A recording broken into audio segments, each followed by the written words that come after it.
Let me ask you something. Have you noticed how, these days, a lot of us wake up, and before we even remember who we are, we're already trying to be someone for other people? We measure our worth in likes, views, replies, and reactions. And somehow, even when we're connected all day, we still feel strangely empty. Today, I want to bring you someone who described this trap long before social media even existed, Ralph Waldo Emerson. And as we go, I'm going to ask you a few questions, not to judge you, but to help you hear yourself again. If you've been feeling like you're living on autopilot, this video could be a turning point. Stay until the end, because I'll share a simple practice you can try today, even if you're busy.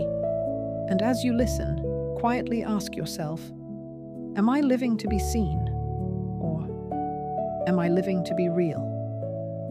Emerson was born in Boston in the 1800s. He was raised in a religious environment and, for a time, he actually became a minister. But he began to feel that faith can sometimes turn into nothing but habit, ritual without reality, words without inner life. So he stepped away from the approved path and became a writer and lecturer. And the heart of his message was simple, yet uncomfortable. Don't hand your life over to the crowd. Think for a moment. When was the last time you made an important decision without asking for validation, without posting it, hinting at it, or needing someone to approve it? One of Emerson's most famous essays is called Self-Reliance. And no, this isn't about being selfish or acting like you don't need anyone. It's about something deeper, trusting that there is a part of you, your conscience, your intuition, your inner truth, that knows when you're betraying yourself. Now, fast forward to today. The crowd isn't just outside anymore, it's in your pocket.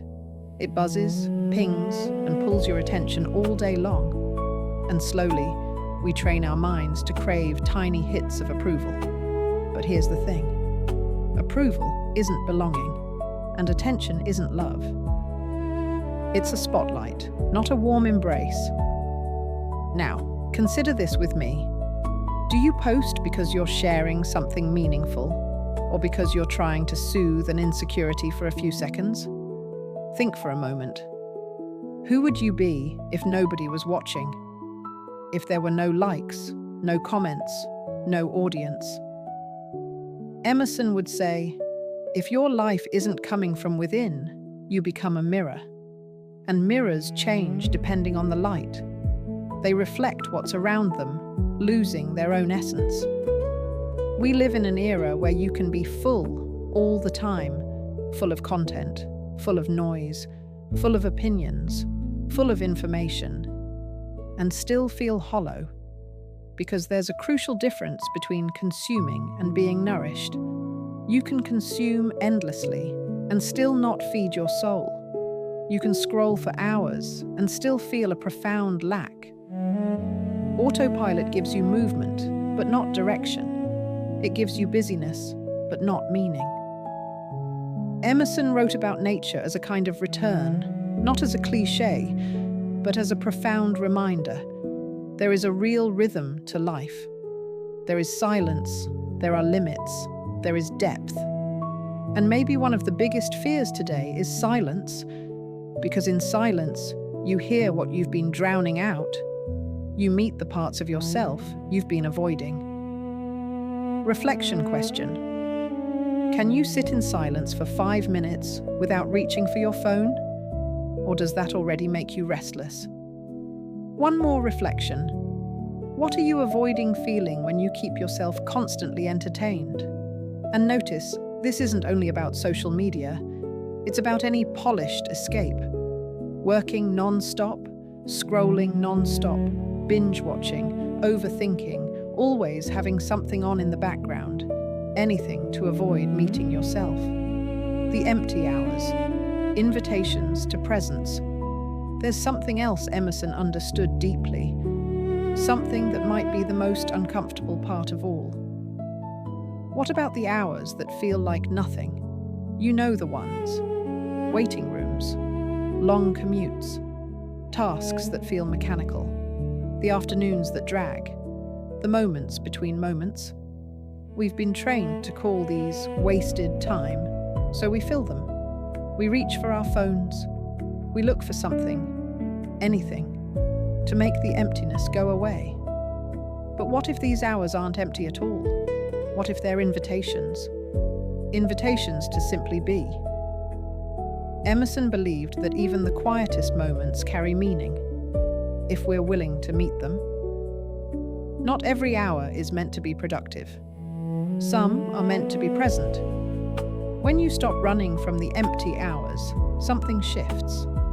You start to notice that life isn't just about what you produce or what you post. It's about what you carry inside you and what you give.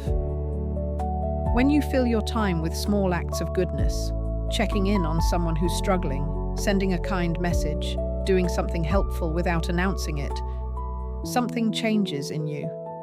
You stop feeling empty, not because you're busier, but because you're useful. There's a kind of happiness that doesn't come from being seen. It comes from being kind, quietly, privately, with no audience. And those hours that felt meaningless, they become the hours where you actually lived. When you turn your attention outward, not for applause, but for care. When you listen to someone who needs to be heard. When you forgive someone who never apologized. When you choose patience, when you could have chosen resentment. These aren't just nice things. They're spiritual nutrition. They feed the deepest parts of your being. Emerson wrote that the purpose of life is not to be happy.